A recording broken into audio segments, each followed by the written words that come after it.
And now we are live. Good evening, good evening, good evening. It's Tuesday. You know what that means? Time for the number one sports podcast in the world. It's time for Sports for You. Live on YouTube. I'm John. That's Mark. Nick Freaks on the way. Live on your TV screen, your laptops, your desktops on X and YouTube. Make sure you hit that subscribe button for Sports for You podcast.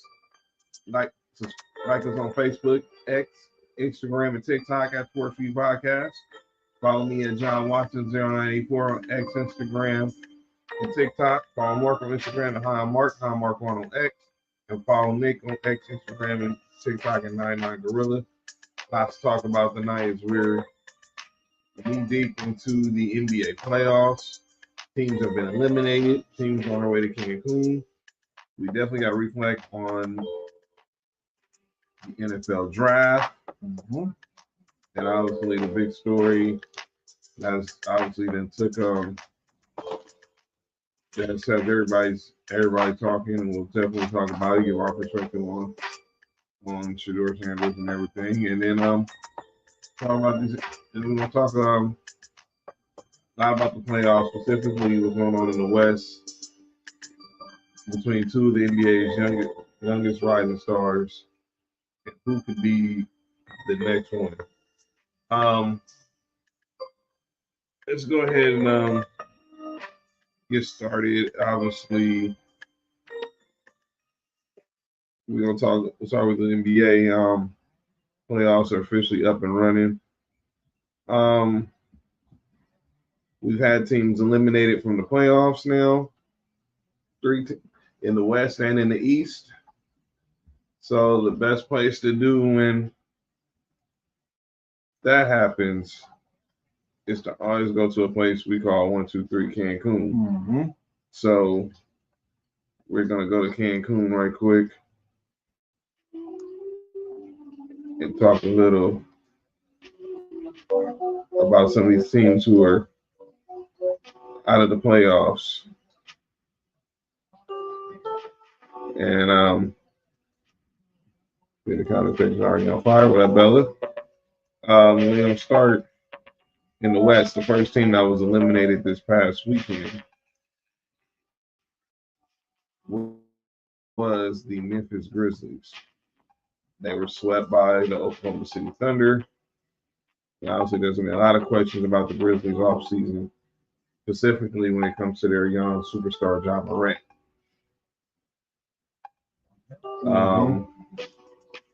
So let's talk about it. The Grizzlies, obviously, you see their starting five. Obviously, Jalen Wells, who was a finalist this past year for Rookie of the Year. Congratulations to Stephon Castle, who was named today the Rookie of the Year. They have their key reserves by Scottie Pippen Jr., John Concher, G.G. Jackson, Michael Clark, obviously, no injury. They're supposed to have $148 million in salaries on the books.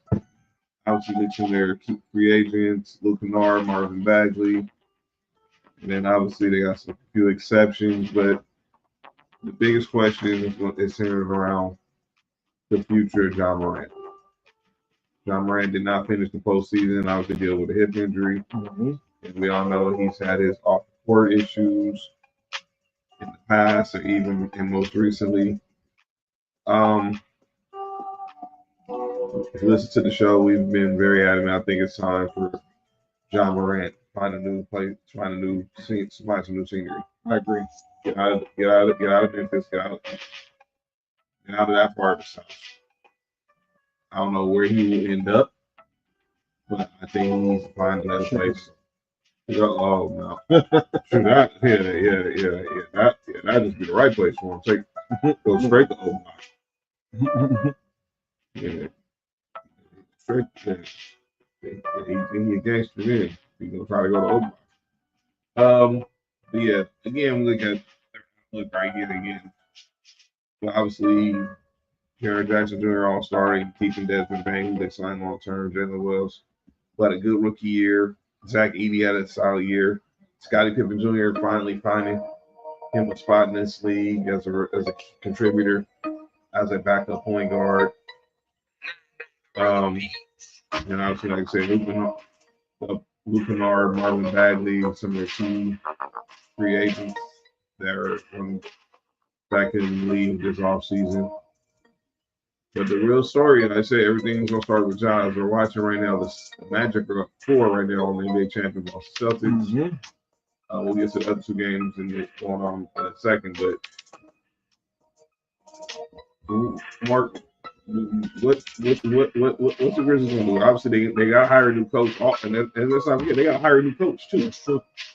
Well, first you should start there. Start with the hiring of a coach. Secondly, I am one of them a firm believer in. John needs to change the scenery. And right now, I think you can still get a good amount back for him. And you can let Desmond Bain be the leader for right now until you find your new number one. You know what I'm saying? Desmond Bain and Jaren Jackson together is dope. But yeah, I think this ran its course, and then we don't know why they fired their coach, right? They said, man, change out to like for a pair of Kobe's. They allegedly it was that Taylor Jenkins lost the locker room. It was also thought that John Morant wasn't happy with the system. They were running well, Christie. That's those are some of the things that were brought up. They got to bring, like you said, the first thing I do is figure out who's going to be a new coach. We saw today that the Sacramento Kings, they officially named Doug Christie their head coach. They've taken the interim tag off him. That's good. So he'll now be a head coach for the Sacramento Kings. Hopefully, that works out for him. Still love him, hate him as a player. So, the player because I was a year with the Kings. But John Morant got to find his way. We got to find his way out of Memphis and ASAP. It was good while it lasted, but obviously you had some issues there, and now you just need to change the scenery. I'm not getting into situation with you and your pops. We're gonna get the Giannis in a second too, Chrissy. Don't worry. We're gonna get to the Bucks in a second. It's just not it's just something. It's something. Yeah. I don't have any more to say. The gun stuff, the celebrations. Obviously, he's trying to play the victim, going to be the heel and all that, and that's not true. John Miami. I can see it. We'll talk about Miami's going to be a team we'll talk about also during this 1-2-3 Cancun segment, first of the season. Here comes that. Giannis, he comes straight to the into it now. Comes straight to Staples Center too, but that's all another conversation. But I'm straight to San Antonio.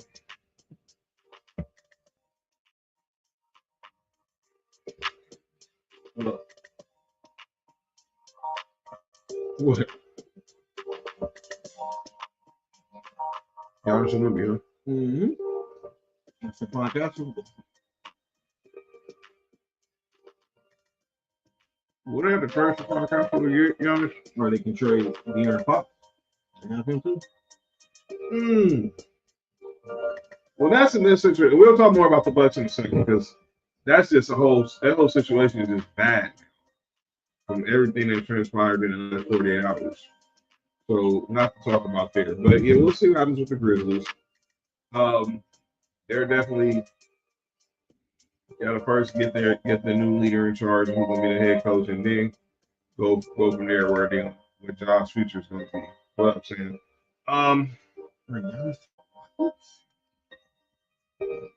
There can be another one. We'll definitely talk about the possibilities of Giannis in a second. Let's go to another team in the East that was eliminated before the Bucks were eliminated today. They was eliminated yesterday, and that is the Miami Heat. The Heat coaching. The Heat coaching, huh? I don't know who Heat coacher is. I was listening to something today. It says no such thing as Heat coaching. They said they had LeBron, Dwayne Wade, and Jimmy Butler. Is that so? Well, there's some people who say that. A lot of people feel like he coaches me is a real overused term when it comes to the Miami Heat. And we'll definitely about to discuss them right now. The Miami Heat were swept by No, mauled. by the Cleveland Cavaliers on yesterday. I don't even know what to call it the way they played yesterday because they looked like straight. They didn't care. Like I mean, we talk about the segment's called 1-2-3 Cancun, but it was already they was like damn. Well, we can't get to Cancun tonight, so we'll just settle for South Beach. So yeah, so we'll just settle for South Beach. So that's pretty much where they're at right now.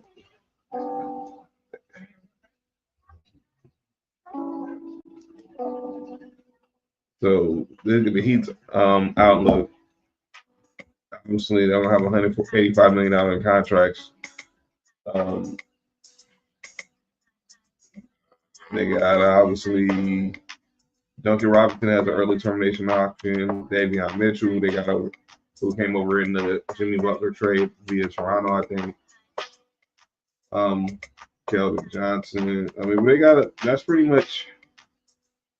I mean, they got free agency wise, obviously, Tyler Hero, Haywood Highsmith, Andrew Wiggins, Bam, Khalil Ware, pretty much what they got. They got a few exceptions here. They can make some moves, but I think everybody's wondering, is that big move coming for the Miami Heat?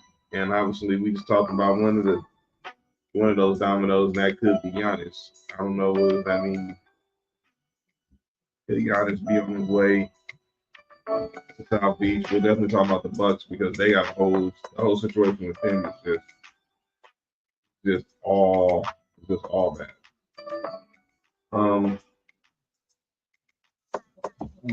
Tig said Miami don't have a leader. No, that's the question everyone wants to ask.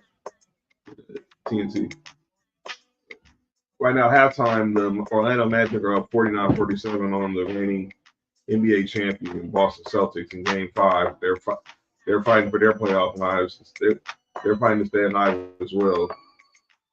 Loss for the Orlando Magic, and their season is over. Right now, in the fourth quarter, the New York Knicks and the Detroit Pistons are tied at 90, and the Pistons are, of course, they're fighting for their playoff lives as well. We all know what happened on Sunday with that no call on the Tim Hardaway 3. Was that a bad call? It wasn't a bad call. Was it a bad no call? Bad no call, I could say, because obviously it was a foul, but I get why they didn't call it, because if you've been watching these games, they've been pretty much just mauling each other the whole time. But y'all know how I feel about the last minute report stuff. I mean, it's not gonna. I mean, all you doing is feeding into the conspiracy theories about the NBA with that crap. Miami don't have a leader, and that's where I want to start. All eyes on Jimmy Butler, and a lot of people thought about how Pat Riley conducted himself. The question is it time for Pat Riley to turn the reins to somebody else?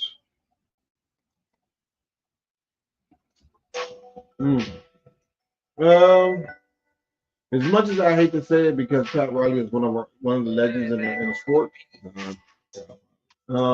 Yeah, I think the time is passing. You know, it's a lot of these older double OG generational. You know, like he was a coach in the '80s, so he has a mindset of how things should be. But if you watch anything with sports, basketball, dogs progress. We're not in that same mindset. They're not in the same mindset anymore. And I think that's where the disconnect is with Pat. And then you see, like Dwayne Wade said, the way some of the star players leave. I will. Pat Riley, you never hear me say nothing bad about Pat Riley, especially the Lakers. He helped us win He helped win 4 of the 5 titles in the full-time era. He was assistant on the first one. You'll never hear me say nothing bad about the Godfathers. The winner within. I'm a huge Pat Riley supporter. This time, 80 years old. Sometimes the game just passes you up. And Pat Riley, if anybody knows, he rules with an iron fist.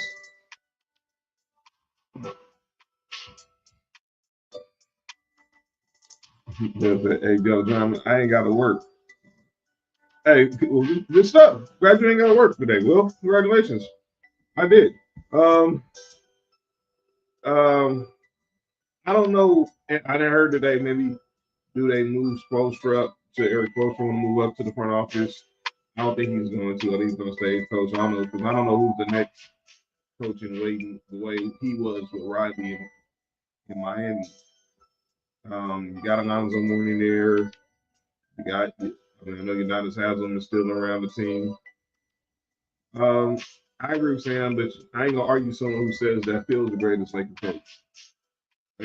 I lived through all 5 of those titles, so I can't.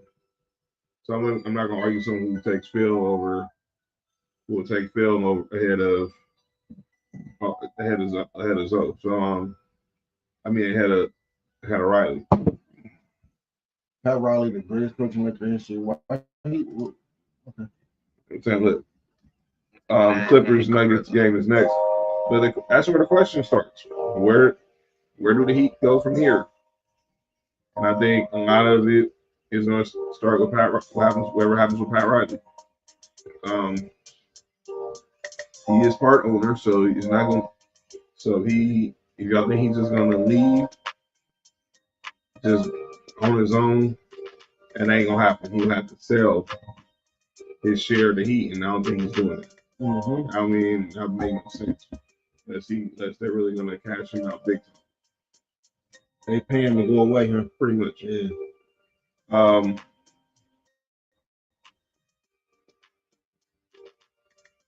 So we'll keep an eye on that. And then there's the last team that got eliminated just recently. What up, Nessa? And that is the Milwaukee Bucks.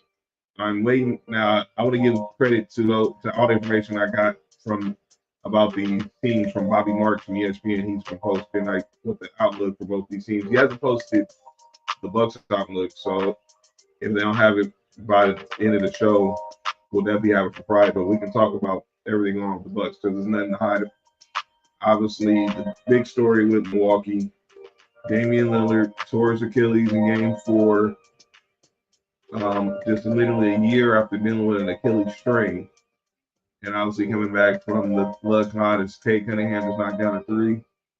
And the Pistons are right now up 5 with 4:16 left in the game, trying to keep their playoff hopes alive.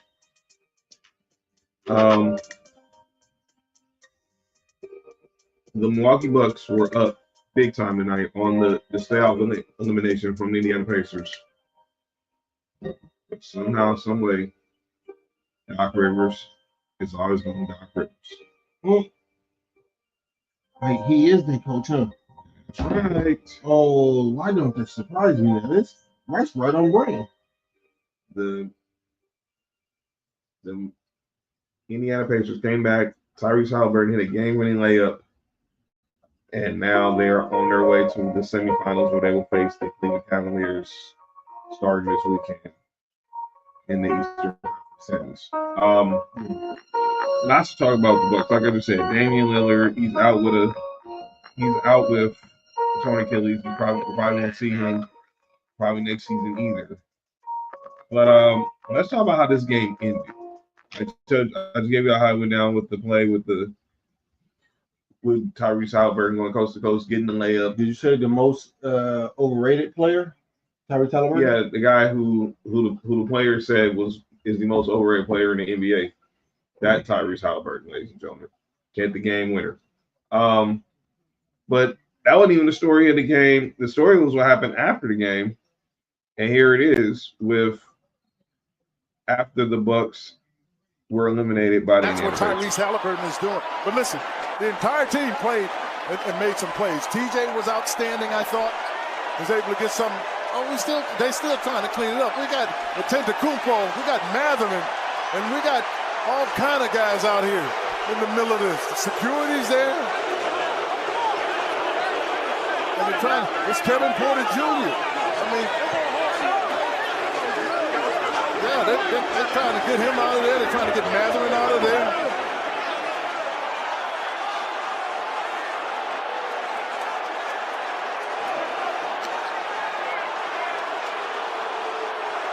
They're just trying to make sure they get him out of there.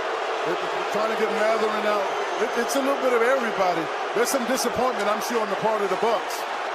But the Pacers did a good job, and they're just trying to make sure you get guys in the proper position. You need to celebrate the victory. All right. So that's how the game ended.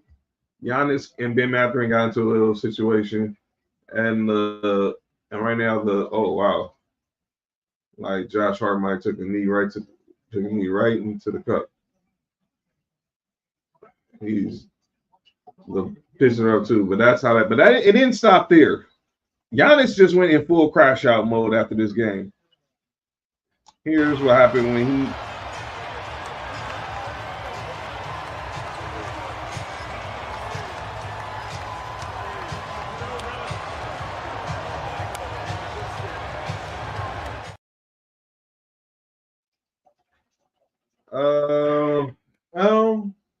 I seen him give the thumbs up to Halliburton's pop, so I don't know if it was that big of a deal. But yeah, I was about to say, looking back at it again, I'm not sure if it was the same kind of aggression.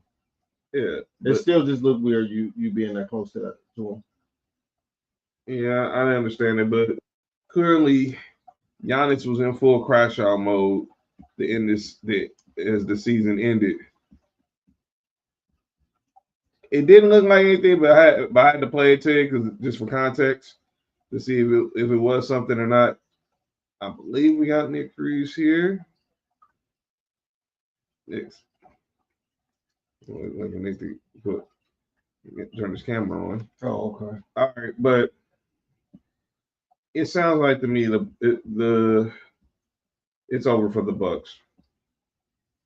I think it's time. I mean, they're gonna have to have the question is now going to be what happens with Giannis, what happens with Dame in the offseason. You know, Dame probably is not going to play none of next year because he's recovering from the Achilles.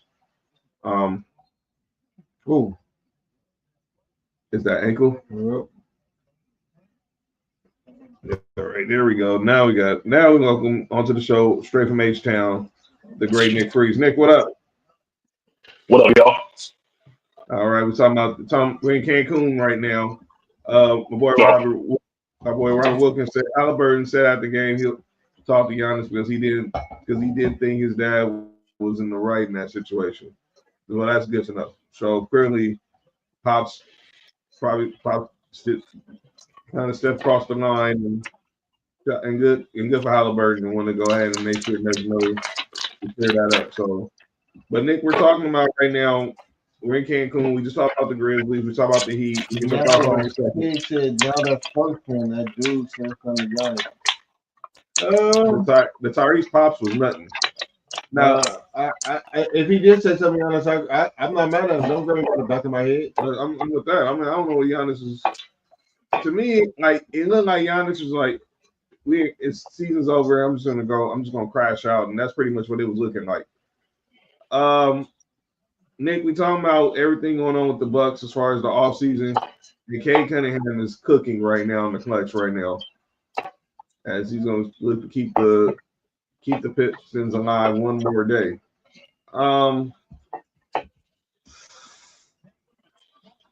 Why is Cameron Payne in the game?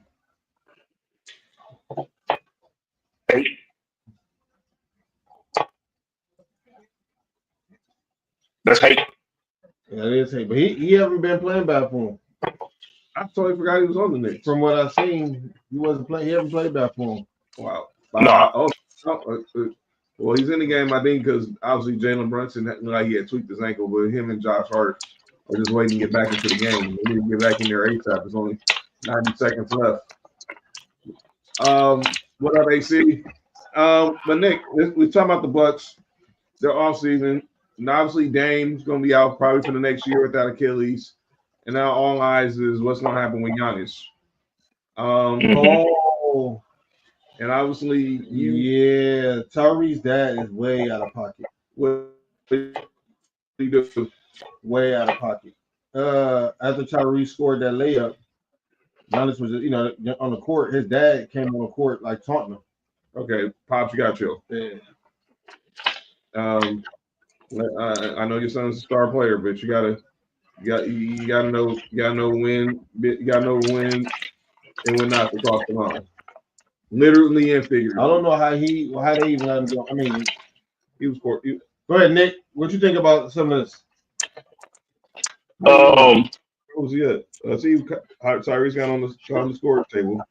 Go ahead, Nick. Okay, Pop pretty much is right there at the 3-point line. He's pretty much taunting Giannis with a. Okay. Yeah, I seen that. I see Pat Connaughton comes over there to de-escalate the situation. So Pops is out of pocket. Pops can't do that. You can't do that. Yeah, who you think he is? John Madden?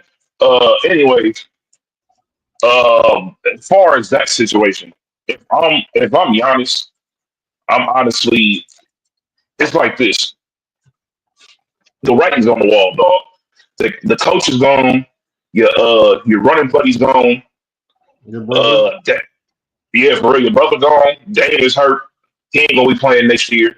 So it's like everything that pretty much you put into the season is like, to the team's pretty much gone. And look, if Brook Lopez is getting older, Bobby Portis is getting older. They really don't have that much young talent on the team. If they had some more young talent, that'd probably be something different. But shit. I think it's just time for a change. If you want to stay up over there, and there's nothing wrong with that either. They could probably try to make a trade for somebody, but even with that Dame contract is eating up all their money. Mm-hmm. And then I think the worst thing that could have happened was, it's crazy to say this, was them trading away Chris Middleton. Getting Kyle Kuzma. Kyle Kuzma has given them nothing in the playoffs. Absolutely nothing. Well, you ain't got to tell me I lived the Kyle Kuzma experience, so you ain't got to tell me twice. Yeah, I had a different Kyle Kuzma than the one that's right now. The one y'all had probably better than this one. Yeah. There's no, the Kyle Kuzma y'all had actually could make a bucket. The one we had was hungry. This one isn't. Nah. He didn't want this Kuzma didn't won and everything. He think he just go on cruise control the rest of his career. No, he want to dress up. No. Nope. Hey, what's the name of that dude? That sandwich little baby at that white party? No, that's wild. You said that sandwich little babies? No. Well, he probably does. The sandwich little baby. Hey, yo, what the hell? Did you say sandwich little baby? That's wild. He did. I know somebody who sandwiched a little baby. What up, Cheeseheads in the Bear podcast? What's good with y'all, brothers? What up, Brandon? Mark, you all right, man? Oh yeah, I mean, AC said he needed to do the right thing and leave. No, they did the right thing by having to trade him.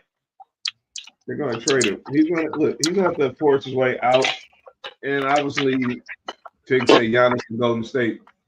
I'm wondering what the hell Golden State got to give that's not Jimmy Butler. I know where he can go, and I saw this earlier by somebody that posted it. He can go straight to Houston. That's what I just said. Straight to Houston. For Jimmy Green, for Jalen Green. Yeah. Jalen Green. No. They gonna trade away what's his name? They gonna trade away Şengün. I think you still trade away Jalen Green because I think they're gonna try to trade Jalen Green to get Kevin Durant. But they'd be stupid as hell to do that. I don't know. He looking real trash in the playoffs. He's a playing trash, but this is his first playoff run. You gotta live and you learn. He looking like D-Lo. Fix that. Long as not Clippers. That's funny. He looked like Kobe against Utah Jazz. Oh, they got a foul. Oh, no foul. Nice foul. Now they got a foul. He almost stole the inbound pass. But I think it's time. Look, Giannis got a ring there. One of the MVPs there. It's time to go. It's clearly it's time to go. Go to a bigger market, man. He can go right up. Giannis and Kawhi would be crazy. Like this. You said him and Kawhi? Yeah, that'd be crazy. Oh, Kawhi going to Milwaukee? No, hell no. Trade away James Harden. Nah, you trade away James Harden, you go disrupt Kawhi. Mm-hmm. That's like they best friend. They became best friends now. Pretty much. I know, right? Ain't that crazy? Sometimes you never know. Is that Doug Christie on the bench? Oh, no, you good? The Pistons are up 4 with 16 seconds left. Is his wife there? In the word of Whoa, Schroeder missed the free throw. Oh, that's like him turning down an $80 million contract. 84. OG, he stopped. Oh! OG Anunoby with the 3. Now you got to play defensive foul. So Pistons call timeout. Wow.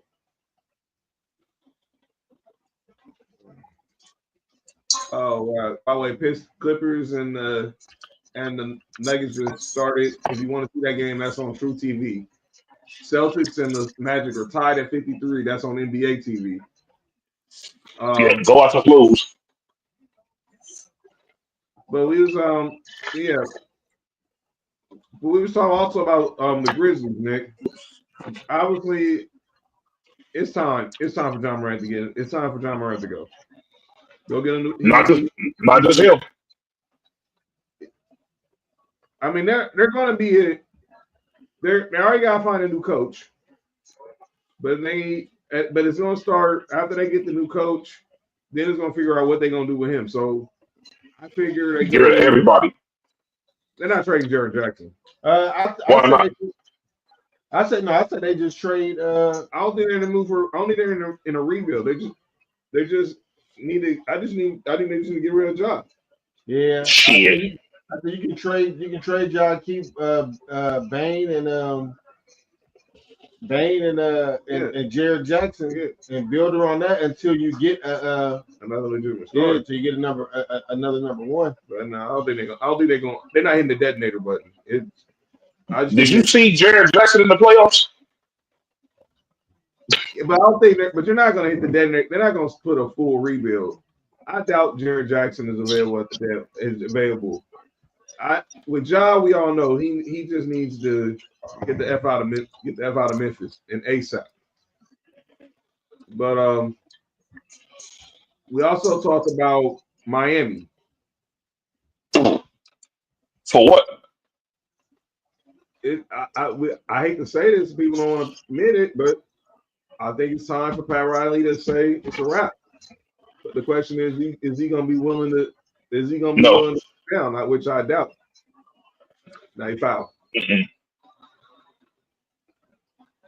Okay, Cunningham going to the line for 2 free throws. Knicks have no timeout, so they're going to have to go. They're going to have to go up the court in 5 seconds. Hey, the Miami Heat are a prime example as to why you get rid of the play-in tournament. By the way, I don't know if this is how real this is, but now we have the NBA Cup curse. What? The in-season tournament curse. Oh my God! Who won it this year? Milwaukee. Oh, the Lakers won it last year, and they were both done in 5. Lakers are far. Lakers have been playing right since got caught up. Who said that? Me. All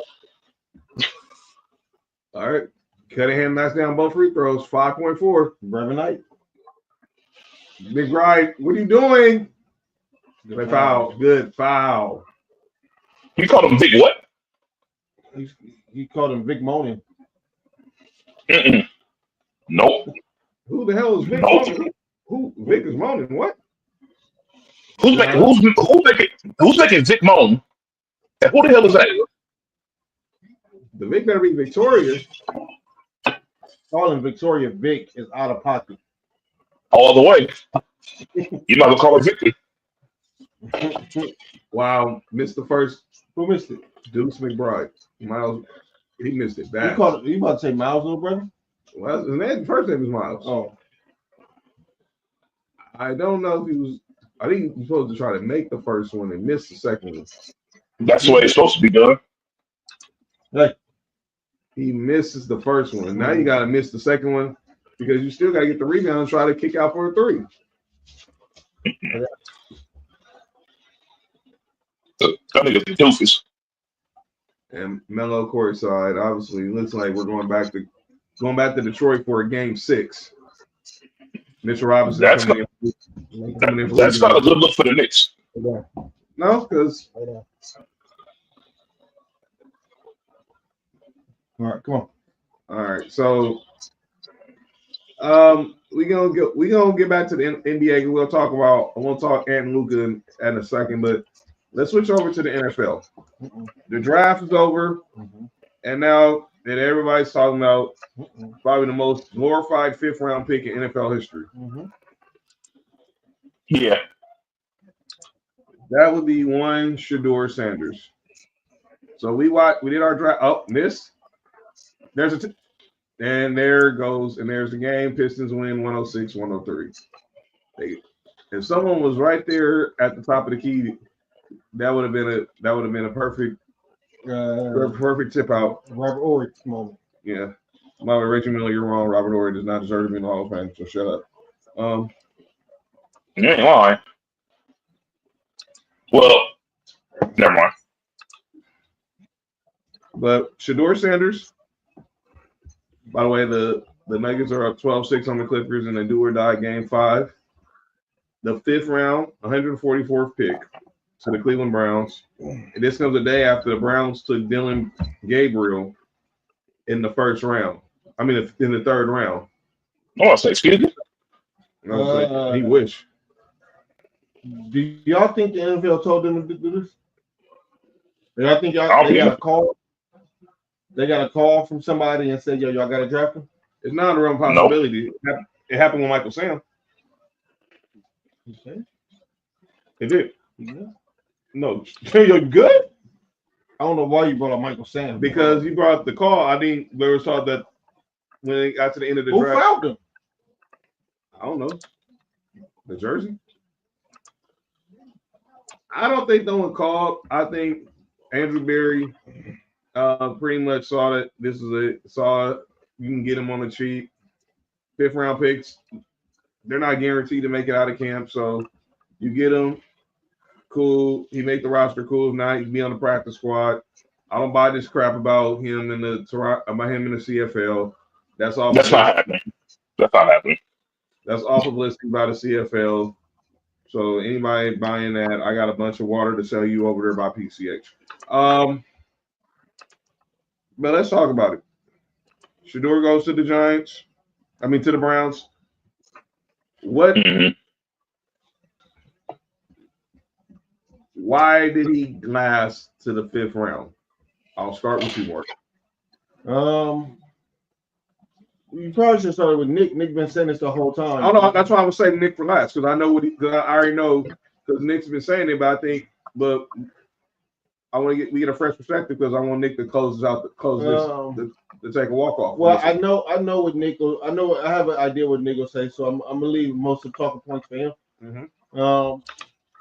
The measurables for a quarterback was never a 1st round, 2nd round, maybe even a 3rd round grade. His arm. Well, Nick will tell you all that. But I do think that what hurt him what helped him in college, hurt him getting to the pros is I think Deion had an offense and programmed to be the Shador and Travis Hunter show. It didn't put him in any kind of NFL like situations. It was beneficial for those two. And he'd never been coached by nobody outside of Deion. Whereas the NFL team, that looks bad, really bad. Mm-hmm. And then when you look at some of those videos that him and Cam Ward was doing together, he come off entitled. He come off as an entitled kid, which probably should be. He got both. He came up in a great situation, but I don't think that's what NFL teams would want from their quarterback that they get, and who's already don't measure up to what you want physically. Mm-hmm. I'm gonna say this, and I'm just gonna give the floor to Nick after this. He wasn't a first round pick. If you watch the game, and Nick's gonna tell you all about it, because his school played out of all of us, he got to see it personally because he was in his conference for a year. Shador Sanders was not a first round pick. And when you're and let's be clear, we saw where he was ranked in Daniel Jeremiah as a top 20 prospect. Just because you're a top 20 prospect does not guarantee that you're a top 20 pick. Mm-hmm. I'm gonna give you an example. Look at our draft with the Broncos. Barron, cornerback from Texas, nation's best cornerback, Jim Thorpe Award winner, was a top 10 prospect. We got him at number 20. Mm-hmm. So there's no guarantee just because they have you listed as a first round prospect doesn't mean you are a first round prospect. Because, like I was telling people, these teams finally see the film on these dudes. We're watching games. They're watching the all 30. They're watching the all 22. Mm-hmm. And I'm gonna leave the floor to Nick Freeze. Mm-hmm. Nick, All right. So Nick, hold on. I'm gonna give you a solo shot. I'm gonna give you a solo shot for this one. Oh. mm-hmm. Yo. Pause. But Yo. The floor is yours. I'm moving. Yo. That is crazy. All right, so Shador Sanders, I've been saying this since he was in college. His game does have flaws. Now, do I think he's a fifth round quarterback? No, I think he was better than a few of the guys that got drafted, a couple of guys that got drafted before him, especially the dude the Saints drafted. I can't believe he got drafted before him. But as far as a first round quarterback, like I said on the other show and even beforehand, when I watch him, I don't see a first round quarterback. I thought he would be a first rounder by default because, let's be honest, the quarterback draft wasn't that draft class this year wasn't that strong. So I figured based off of not the hype that he had and everything like that he would be a first round pick by default. I said it about us. I was like, if we draft him, I don't want us to reach to draft him. Let him just fall to us. No trade, nothing, none of that. And that's exactly what happened. And the thing is that when you look, because see, the thing is, people look at, the numbers sometimes and be like, oh, well, he did this and that and blah, blah, blah. Well, let's look at some other guys who's put up some big numbers in the past. Excuse me. Gardner Minshew put up some crazy numbers his last year in college. He was a 6th round pick. He won a John Unitas award. Sure did. And people don't know that is the best quarterback in the country award. Mm-hmm. And he was a 6th round pick. We've seen Heisman winning quarterbacks go in the 5th or 6th round before. With what's his name? The dude from Ohio State, Troy Smith. Troy Smith, yeah. Troy Smith. Yeah. So we've seen quarterbacks and even just players fall before. Uh-huh. But I see what people make a point. When he's supposed to be ranked so high, and it's so high on so many people's draft boards. and then he falls to the fifth round. That is kind of an eye opener. I didn't expect him to go past round 3 because I for sure said he was second day material from the jump. And the thing is that people compare him to other quarterbacks, like, prime example, Mark's boy, Josh Allen. They're like, oh well, Josh Allen, his in the competition, people brought the competition on. Josh Allen didn't play against no top tier competition and this and that, but you look at the physical intangibles that Josh Allen had, and you're like, okay, the dude has easily the strongest arm in the draft, and the arm strength is like compared to Patrick Mahomes. Anytime a quarterback has an arm that's that strong, he's going to his stock automatically rises. Look at Joe Flacco. Joe Flacco played in Delaware. He got a strong arm, and he not like that. He's like 6'6". He looks like an NFL quarterback. Yeah. And not like that. The quarterback draft class wasn't that strong that year either. It was pretty much him and Matt Ryan. Yep. So, Shador, he doesn't have that rocket arm. He has the type of arm that is great for the intermediate pass. But he doesn't do the intermediate pass that often, especially in the offense that was ran up over there. Excuse me, in Colorado. The offense in Colorado was pretty much, you don't even throw. It's not even intermediate passing. You're pretty much short dig and dump passes, or you throw the deep pass, and that's how that worked. Because if you look at it, that's the reason why I said they had talent at receiver, because they had 3 receivers get drafted. Mm-hmm. So they top 3 receivers all got drafted, and I think 2 of them got drafted before him.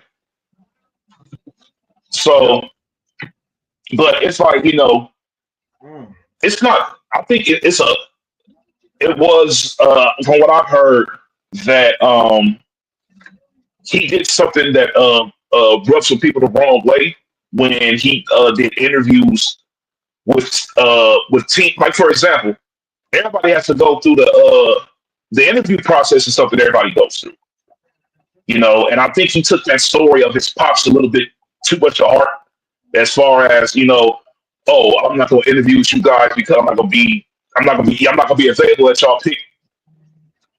I think he took that a little bit. I think he took that a little bit too much to heart,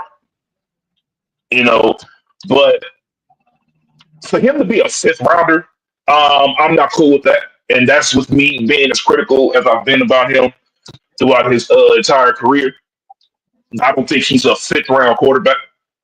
I think he was for sure 2nd, 3rd round, no doubt about it. Even if he was a 1st rounder, according to what team drafted him, I understand, because he was pretty much ranked as the 2nd best quarterback pretty much all year. But we've seen this before. Graham Harrell, the numbers he put up over there in college, and look what happened with him. The Saints coach, Kellen Moore, he threw for like 6,000, 7,000 yards in college, or some crazy number. I think it was more than that. Yeah, 7,000. Mm-hmm. Yeah, it's like some crazy number with a shit ton of touchdowns. And if you watch him play in college, you was like, this motherfucker's cold. It wasn't just like him just depending on somebody else or something like that. He looked like he was legit making all the plays. He was making all the throws, and he still went with the way he did. It's just some guys. It's just like college basketball. Some guys are just college players. They look great in college. They can do something in the league, but they may not be able to do the same thing they did in college that they did when they get to the league. And through all the complaining, Shador's actually in a great situation to actually start. Because if he wins out the quarterback, because pretty much they said it's a dog fight for who's going to start, because Deshaun Watson's not playing, and they have to put this out there that he's still their starting quarterback. If he were to come back this year, he's going to play because they paid him all this damn money. But even they have plenty of options. Even if he was healthy, he wouldn't be starting. I mean, he wouldn't be playing. So you look at this is the Browns depth chart going into OTAs and and into training camp. Oh, Joe Flacco starting. Duh. You have Deshaun Watson. Yeah, Joe Flacco definitely. He's probably done. His time with the Browns is done. 2 Achilles injuries back to back. There's no recovering from that. They just traded for Kenny Pickett, but he's just there to be a backup. Clearly, Joe Flacco's a starter at age 40. They took Dylan Gabriel in the 3rd round. I wasn't really that big of a Dylan Gabriel guy, and obviously you got Shedeur. I've been saying this. I think one of those guys out of Shedeur, Dylan Gabriel, will make the squad. The other one's probably going to get traded because usually teams will look to try to trade for players right when they get down to the final 53, or one of them's going to be on the practice squad. But Tig said, I think the issue fans have is the talk as to why he didn't go higher is not skill. It was attitude. If all his form was only football, I think fans have big of an issue. Well, what those fans have to understand is if your skill and your football don't equal up to your attitude that you bring, you're not worth it to him. So it all goes line in line with each other. If he was as good as they say Arch Manning is, or Duke from Penn State,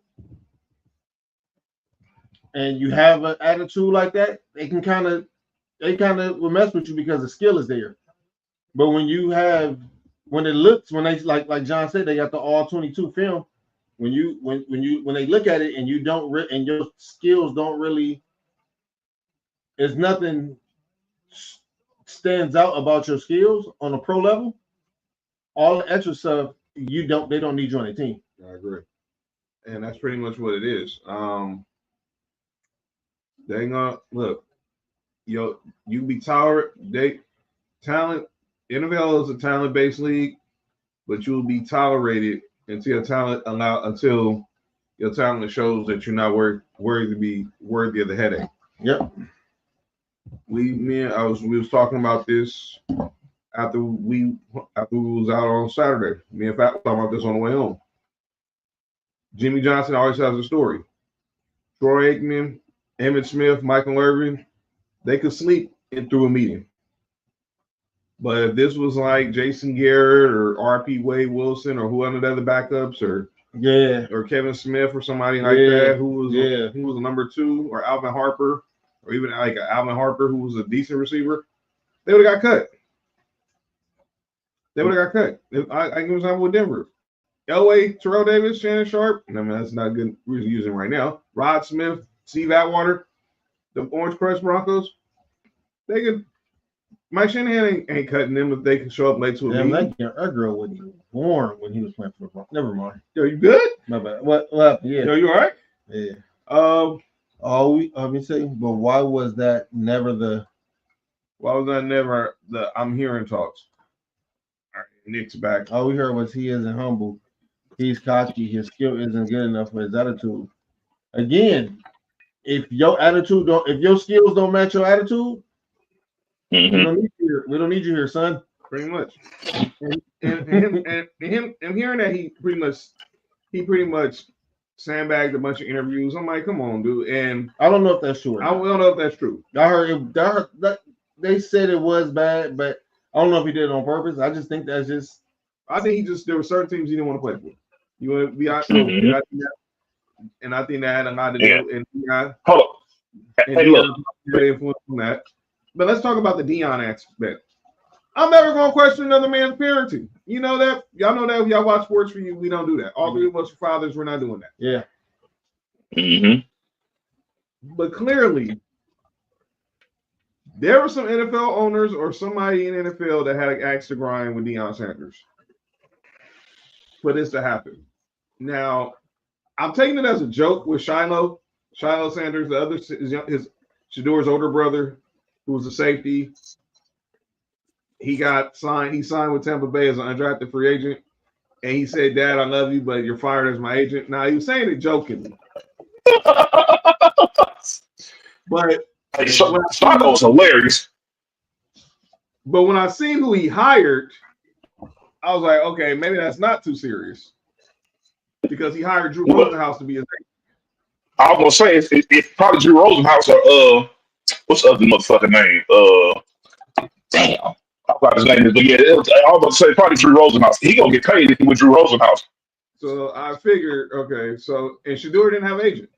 And that's the thing. If you get drafted day 3, usually the agents do a lot of negotiating because the first 3 rounds, your money is pretty much slotted into wherever you get picked. Mm-hmm. As far as your picks 1 through like 101, that salary is already been predetermined. Nick, he said, Joe, you said you slide it in whoever you send your pick to. Yo, you good? Oh, my bad. Yo, what's wrong with this dude? This nigga talking about slide pricks. That's crazy. Sliding pricks. What? I agree that the skill wasn't top pick. But again, they blamed him. But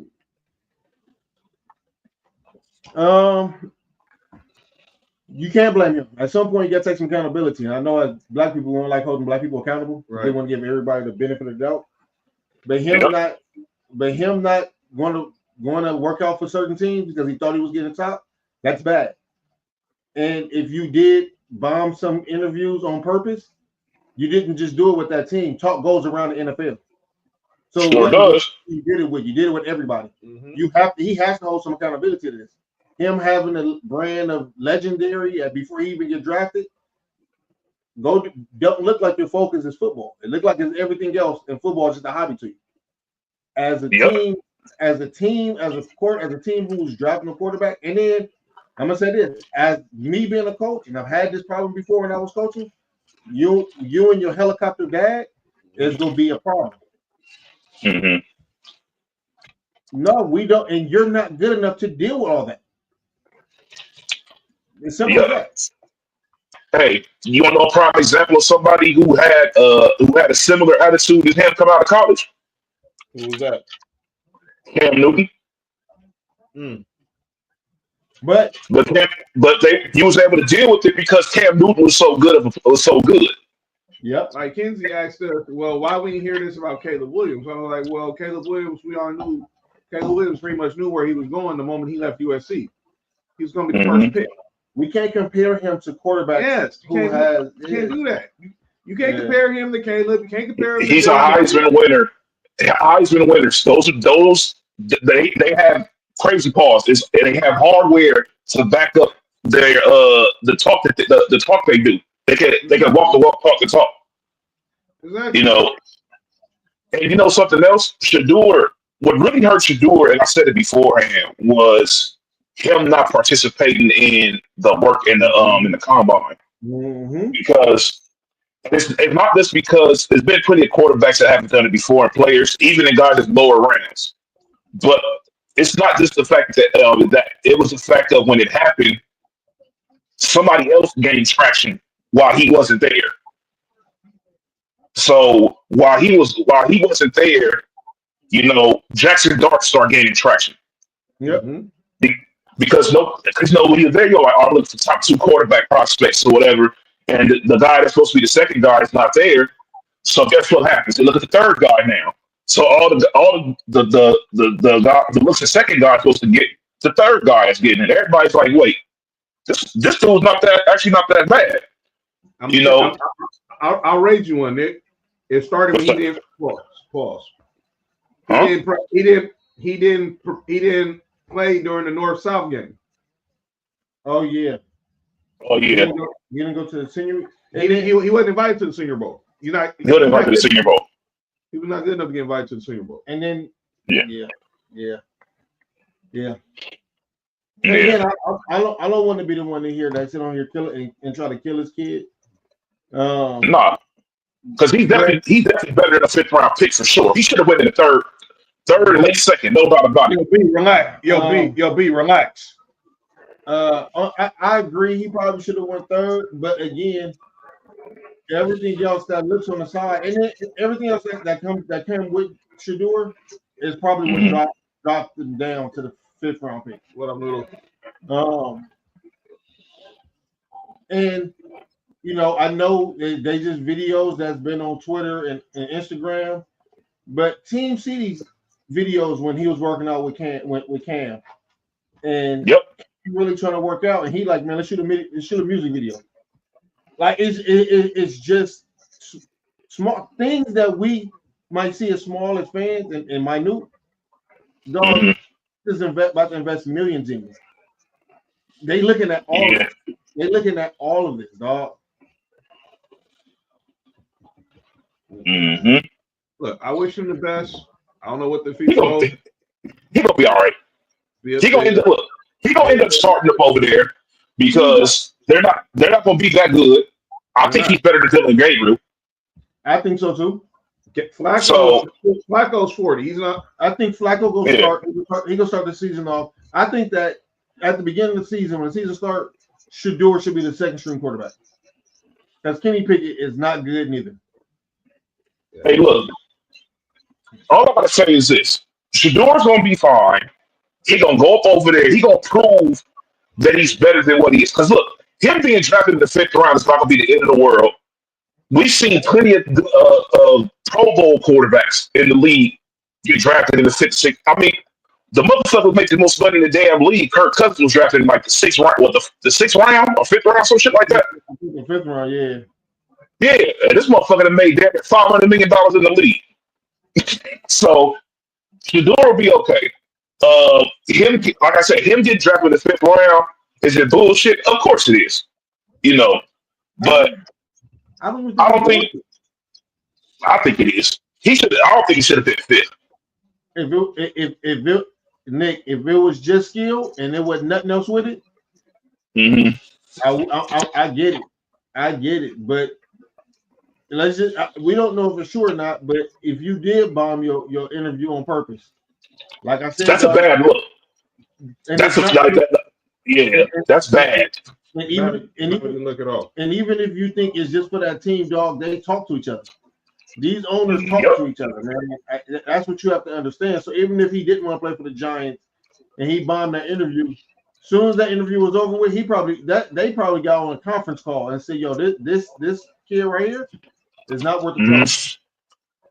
Yeah, of course. So it's a fraternity. You know how it is. Man, come on now. 5th round because he already got money. That gotta do anything. No, it's 5th That round. has to do with that. It's 5th round because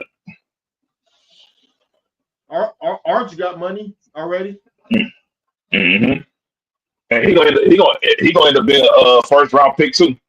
Carson Beck got money already. Caleb Williams got money. They all have money already. Guess what? It's how you conduct yourself. Like I said, I know we don't like holding black people accountable. Come on, man. But at some point we have to do that. And look, a lot of the stuff they said about Shador is the same thing they were saying about Caleb Williams as well. Let's not. They for sure was calling Caleb Williams selfish and only worried about himself, and him talking about he not going to a team unless he get stock into the team or some crazy shit like that. That's a fact. Yeah, so all that's a fact, but it's one big difference, or two big differences. Mm-hmm. When he went to the interview and bombed it, and the way he carried himself and conducted himself, it just looks different. That's all. Mm-hmm. I agree. Let's talk about enough Shador talk. Let's talk about the draft as a whole with our squads. Relax. How did you guys feel your teams did in the draft? I'll start with you, Nick. How you feel the Raiders did? Obviously, y'all took Ashton Genty. Y'all took Jack Beck. How do you guys feel about how y'all did overall? I think we did pretty damn good, to be honest with you. There's a couple of players that I wish that we would have drafted. Like, for example, I wish we would have drafted Will Johnson. I think that was a great pickup for Arizona. I understand why he slipped to the 2nd round because people are worried about the injuries or whatever, the injury history. But if the dude's not hurt, this motherfucker is going to be he's projected to be what, the 2nd best corner and worse in this draft. So, I wish we would have got him, but I'm not mad at the corner we did draft. The niggas from Idaho State. I like the Genty pick. I like the back-to-back picks of offensive linemen we did. I even like because we drafted 2 quarterbacks, but one of them is going to convert to receiver. And I'm just, I hadn't heard about these because these dudes was from they went to D2s or whatever. So I checked them out and looked at some of the tape. These are Chip Kelly picks, John. These are guys that Chip Kelly he's gonna run these goal line packages, whatever, with these dudes, and he's gonna do something. I like the D tackle from Ole Miss we drafted. I'm cool with our draft. It wasn't like it wasn't one of those things like, oh, the names stand up outside of Ashton Jesse and Beck or whatever. But outside of that, the guys that they got were pretty much Pete Carroll and John Spytek guys. These were like blue collar, hardworking guys. But you could tell that they put an emphasis on helping the running game with the way we drafted, because even the receivers we drafted big receivers, because we got John Boy too from Tennessee. I'll go next. I like what we did. Obviously, I wanted a Marion Hampton or Travion Henderson, but getting Jody around Barron in the first round, then taking RJ Harvey. I mean, I'll live with that. And then we need another wide receiver, so getting Pat Bryant from Illinois. And I think we did a lot just focusing on the defense. I think that was when our defense really showed up last year, leading the league in sacks under Vance Joseph. So I like what we did. Mm-hmm. Mark? Uh-oh. Yes, sir. How you feel about I personally absolutely loved it. I wasn't a fan of that trading up to get a player that we could have got if we kept our same pick. Mm-hmm. That trade was crazy. But I also understand that might be a player that they really wanted, and they thought that somebody else might get it, so they just said, let's go do it. Right. Calling out names is predicting too, right? Yeah, shout out. Okay, well, I'm giving a shout out to y'all hear me kill Brandon Bean all the time on this podcast. I'm giving him a shout out when we do calling out names, because I'm tired of hearing Bills fans and non-Bills fans express receiver. Oh, well, we can go there now. That ain't calling out names. We got to talk about that topic. So, Brandon Bean, the GM of the Bills, he was on a local sports show in Buffalo, and obviously the host clearly had something to say about what he's been doing in the draft. Well, let me tell you something. If you're going to have a guest on your show, you might not want to say something knowing that you got him waiting. I'm going to wait for Mark to get back and we'll discuss. I want to play the audio. But this was just, these two guys who hosted this show were flat out stupid. And I'll play the audio once Mark comes back, when Mark comes back in the studio. By now, the Celtics are 22. They're on their way to the next round. And obviously, they'll be waiting either the Knicks or the Pistons, with that series now going to 6. That'll be the only series left in the East. But I like what we did. So I'm gonna play this audio. This was I love this. Bills GM Brandon I fucking love this. Was on a local show in Buffalo, and he pretty much said, "You know what? I got time today." No, it was. I was just listening to the last few minutes of your show before I came on, waiting on here. All right. Sounds like 2018 all over with you guys. Well, how so? Well, you guys were bitching in 2018 about Josh Allen. You guys wanted Josh Rosen, and now you guys are bitching that we don't have a receiver. I don't get it. Like, we just hold on, let me talk. We just scored 30 points in a row for 8 straight games. A year ago, I get you guys asking why we didn't have receivers, but I don't understand it now. You just saw us lead the league in points when you add all the postseason. No one scored more points than the Buffalo Bills, including the Super Bowl champions. So you just saw us do it without Stephon Diggs, same group. How is this group not better than last year's group? Our job is to score points and win games.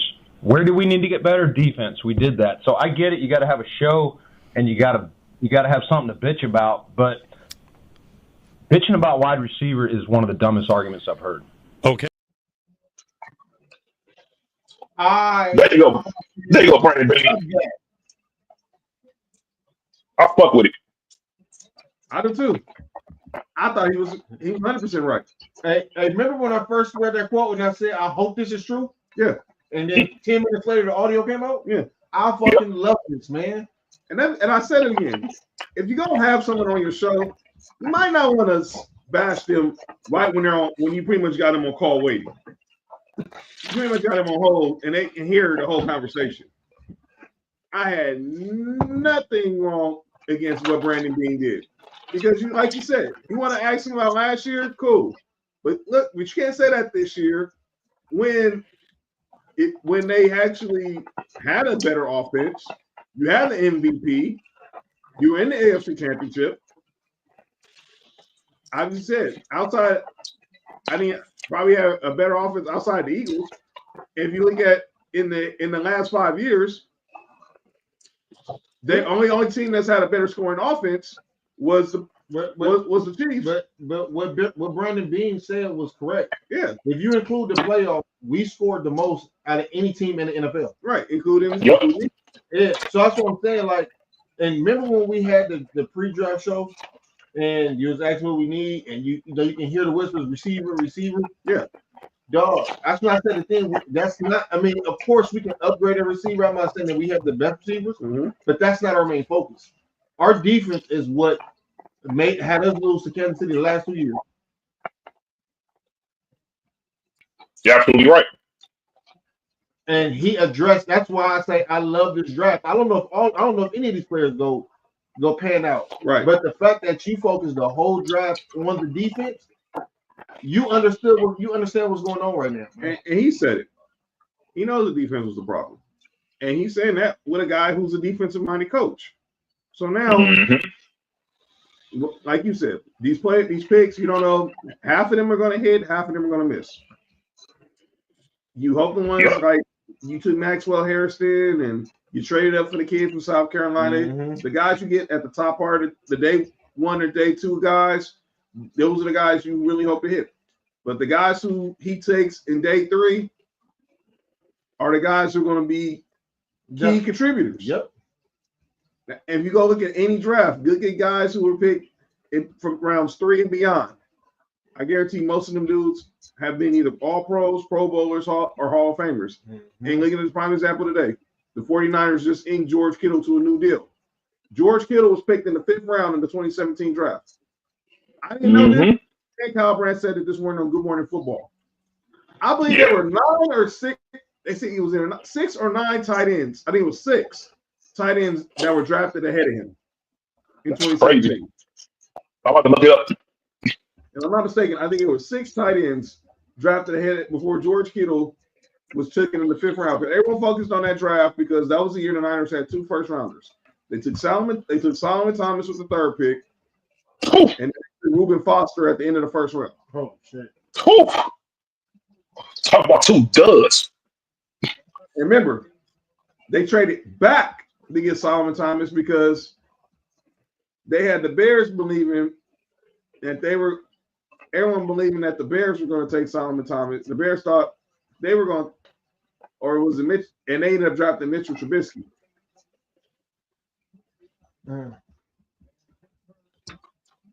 Well, I said I had no problem with our draft. I hope everyone had a good draft. No, fuck all that. Brandon Beane, you earn my respect. First off for the draft, and then halftime, you just telling fans shut the fuck up. Yo, Tig, that's hate. So Westbrook got one of the worst haircuts by any players. Oh, he had that double lineup. That's hate, Tig. That's funny as fuck. But as Nick is looking up these, who are the players that the tight ends that drafted ahead of George Kittle? When we go over to the NBA, we'll talk the playoffs. Right now, my NBA life is going to be miserable. Possibly be over by tomorrow if the Lakers lose in 5. What you got, Nick? I just looked at the pre-draft rankings. Crazy Paul was tight ends. He was ranked number 12. Do we know any of the guys that was ranked ahead of him? A few of the guys are definitely, if you remember from that time, it was definitely justified. Okay, so the number one guy. This is the OJ Howard draft class. Yeah. We remember we remember him come out of Alabama. Yeah, he was good. Okay, OJ Howard, David Njoku, Okay. Yeah, he wasn't that draft. First round. Gerald Everett. He went to the Rams. That was the first pick in the McVay era. Okay, that's three. Those three tight ends are solid. Look, Evan Ingram. Okay. That's right. That was 4. He went the first round too. Okay. That's 4. Adam Shaheen. Okay, that's the Look, crazy pause. Jake Butt. We took Jake Butt. Pause. What? You took Jake Butt? Whoa, y'all took. Yo, you good? Yo, Mark, what the hell is wrong with you, dog? Jake from State Farm. Oh, shit. No, we're not doing that. That's better than Jake Paul. I thought it was crazy. Jake was a tight end at Michigan. He was a tight end at Michigan. A lot of people had to Jake to go. Don't use tight end as he said you took his butt. Pause. He played at Michigan. He was projected number one of the top at that position. But he tore his ACL he tore his ACL in the Orange Bowl and was never the same. I remember. I remember when he was. His Twitter handle was wild though. Jordan Leggett from Clemson. Jordan who? Jordan legit from Clemson. Yeah, I know who he is. Look, Bucky Hodges. He didn't make it. Oh yeah, that's from Virginia Tech. Mm-hmm. Jonnu Smith. Okay. Jonnu Smith was good, but he wasn't better than George Kittle. None of them was better than George Kittle. Well, clearly, but in the long run. But these are guys that had bigger names at the time. Michael Roberts from Toledo, he was trash. Yeah. And Jeremy Sprinkle from Arkansas. All of those guys were ranked higher. And George Kittle was projected to be a 4th to 6th round pick the year that he was drafted. So he basically got drafted where he was projected to be at. Wow. Sometimes it's all about situation. Wow. Hey, also, he went to Iowa. You know what Iowa's known for? Pause, tight ends. Yep. Crazy tight end university, pause. Yep. Him, TJ Hawkinson, Noah Fant. Mm-hmm. Oh man. All right, let's go to the NBA. Let's go. Y'all took him like in the 30s. He was the first pick in the McVay era. That was the same draft. Yeah. That was the same draft I got Cooper Kupp. So, I was talking about my Lakers season probably be over. Mm-hmm. Tight end this year, Terrence Ferguson from Oregon. They said anybody. I was listening to Marco Farr say this the other day. He said to be a tight end in the McVay offense, you gotta be hella smart. Yeah. I want to play with something from Kendrick Perkins.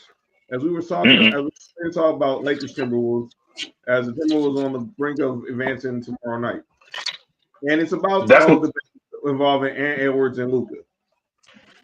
This is what Kendrick Perkins had to say about Ant Edwards and the Luka conversation. Watching the fourth quarter, the second half, the fourth quarter in particular, I saw what Nico Harrison was talking about when it comes down to the reason why he traded Luka. He traded Luka because he felt that the Dallas Mavericks were not going to be able to win a championship with Luka. We all know this. I didn't feel that way watching the game looking at Anthony Edwards. I'm saying to myself, Anthony Edwards is going to win a championship before Luka Doncic. Anthony Edwards is built different. Anthony Edwards is a better all-around basketball player than Luka Doncic. Now, I could come on here like I did earlier in the segment. I could blame J.J. Redick, rightfully so, for the minutes that he played LeBron James at 40 years old. But like I said, Luka is young. He should have been able to play those 24 minutes straight. Anthony Edwards did. And Anthony Edwards thrived in those minutes. And so when I look at what he's done and what he's doing, not only did he send KD home last year, he sent Jokic home last year.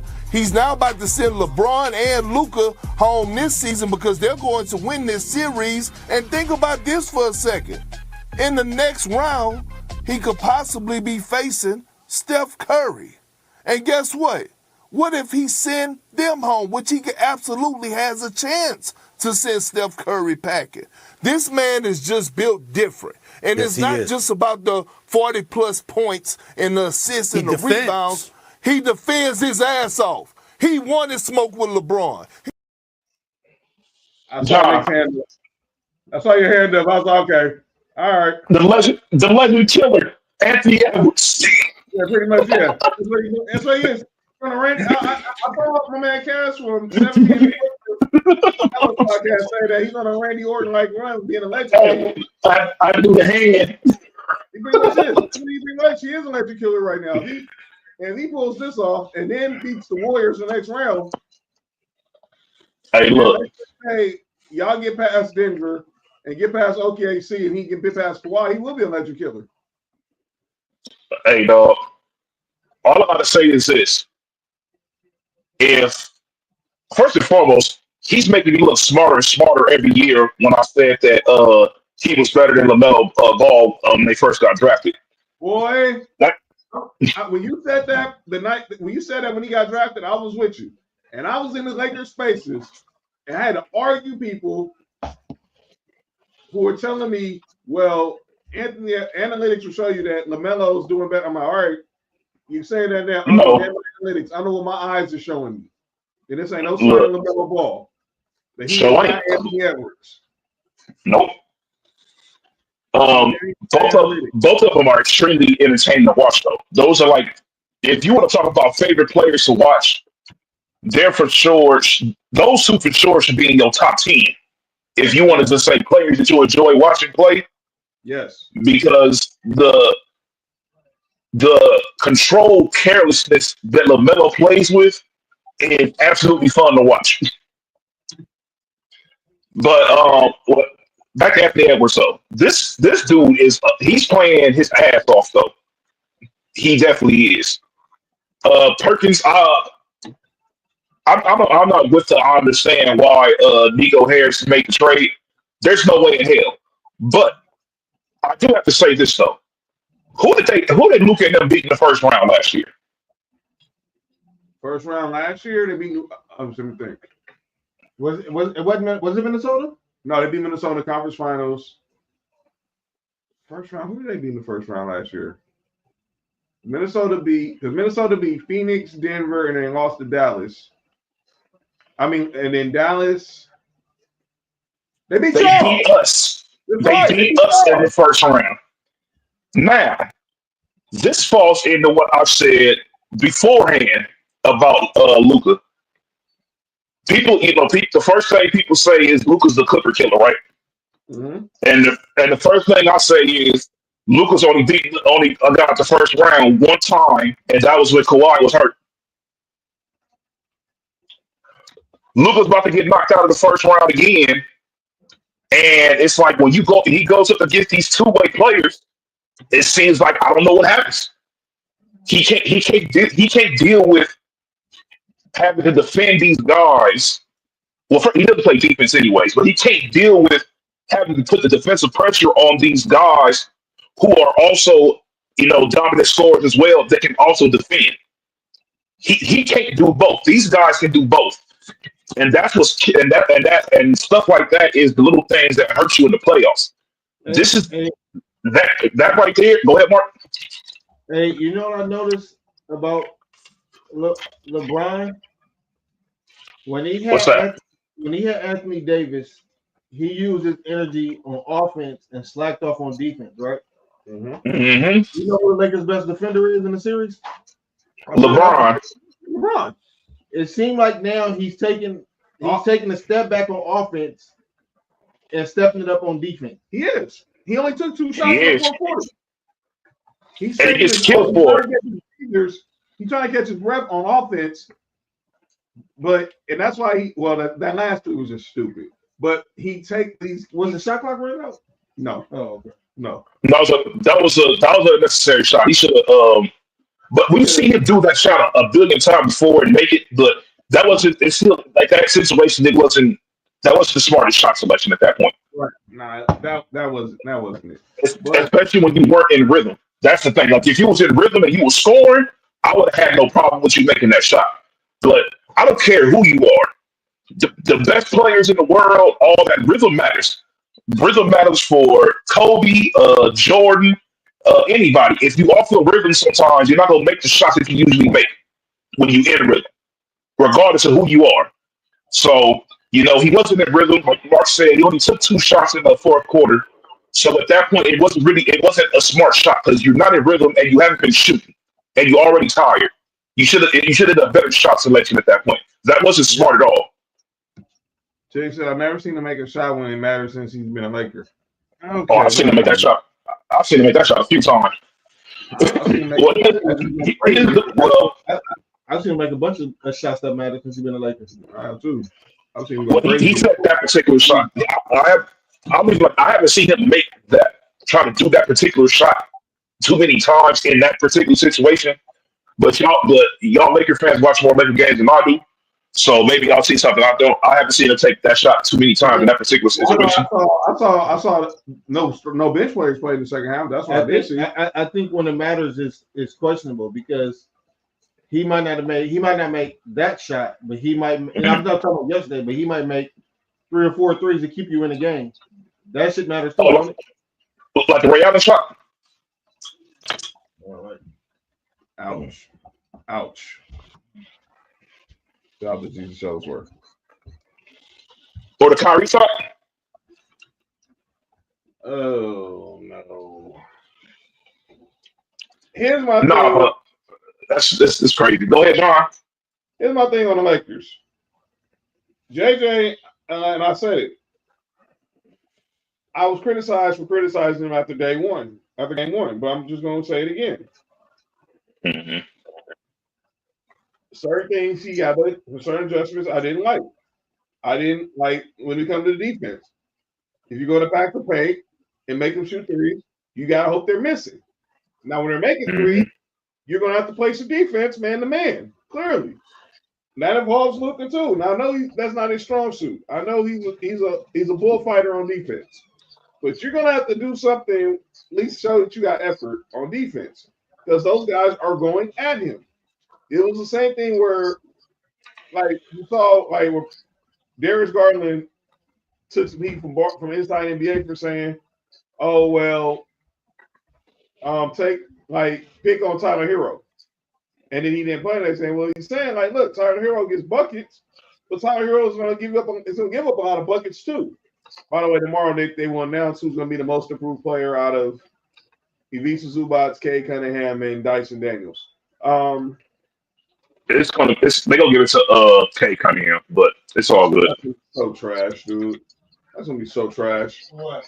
Austin Reed should be in that conversation. That's gonna be so trash. Number 1 pick should not be in the most improved conversation ever. I'm not gonna say ever. Well, let's say like god awful. McKay wasn't god awful though. Yeah, it wasn't. It was slow build coming out of Oklahoma State, but he wasn't like now Zubac or Dyson Daniels. I can understand with them. I'm talking about somebody like Jaren Jackson, not Jaren Jackson. What's the name who came out of Kansas? Who I thought was gonna be good? Wiggins came out. No, not Wiggins. It was after him. Out of Kansas? And I thought he was gonna be good. Was this Jackson? Oh, Josh Jackson. Yeah. Oh man, yeah. It was trash. Now, if he get on the team next year and come out and average 12 or 13, I'm not mad at that. Most improved, you know what I'm saying? Like it went down and it came back up. Right.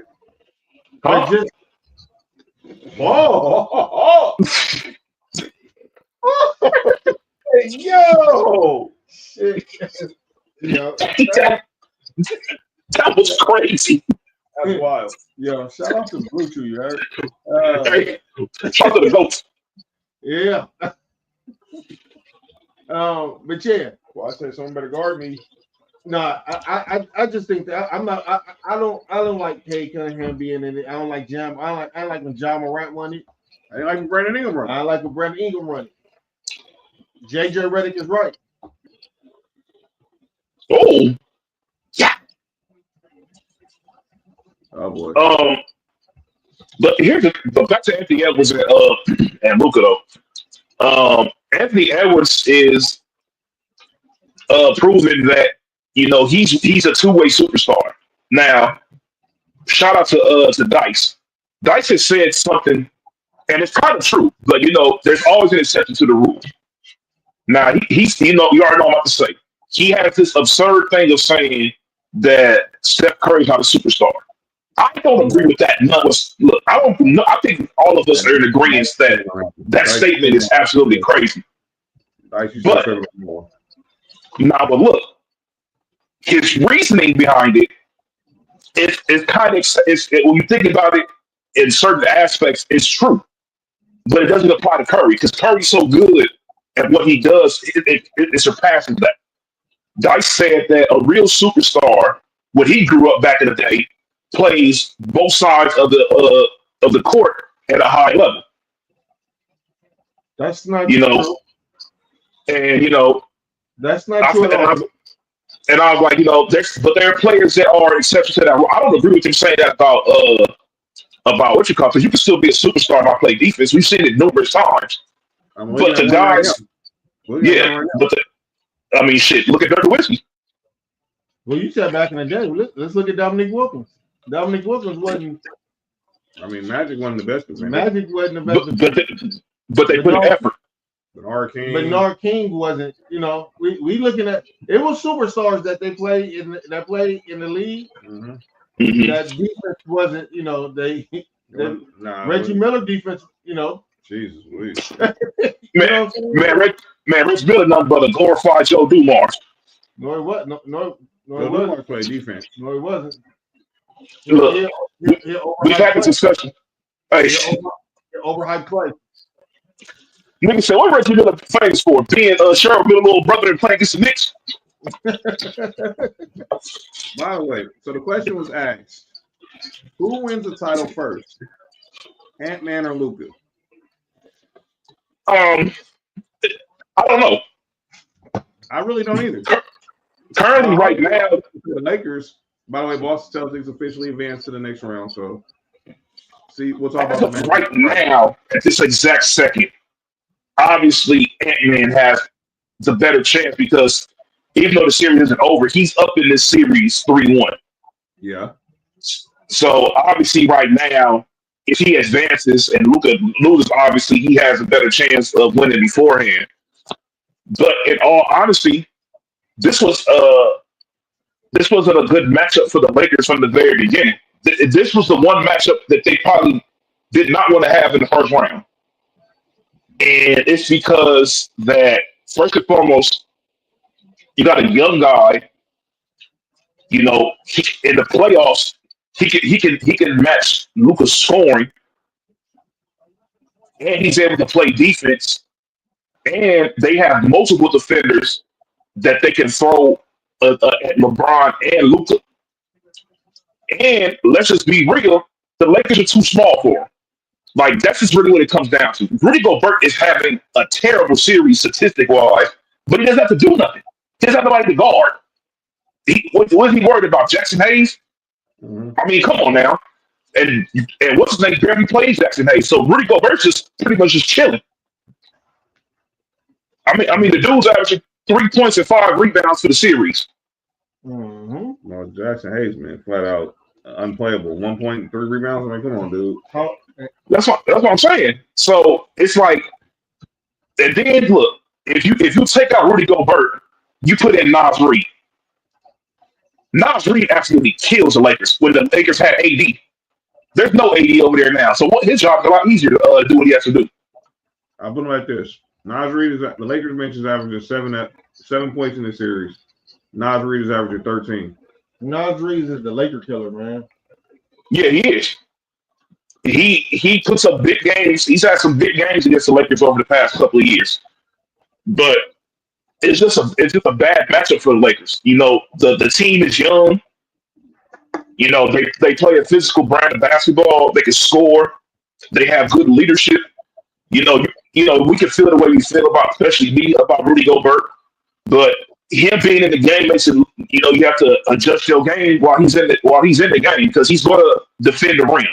Perimeter defense, he could do score against him all day. But going to that rack, you have to double guess it because he's right there. So it's a rough matchup.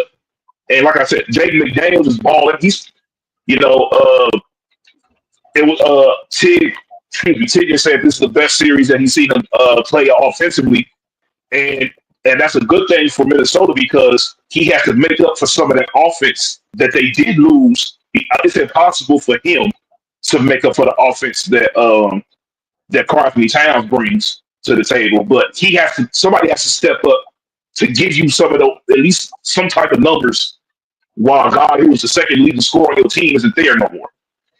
And Julius Randle was having a hell of a series as well. That's the guy who's been the engine in this whole series, in my opinion.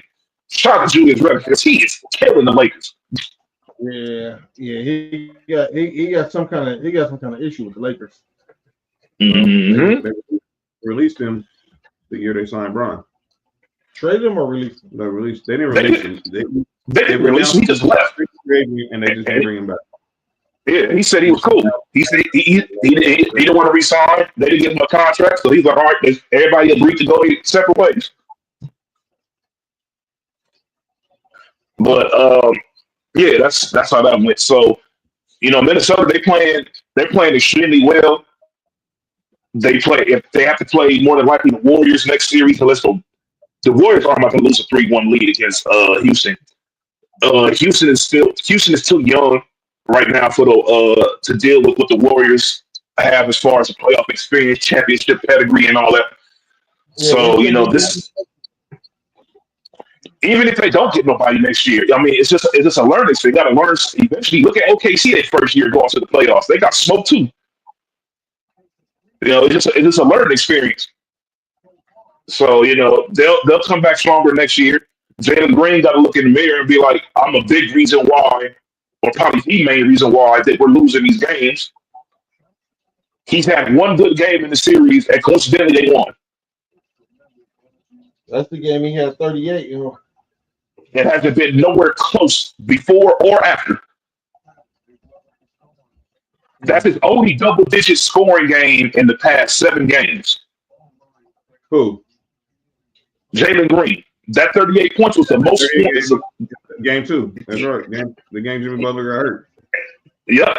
And the past 7 games, that's the only game he scored double-digit points.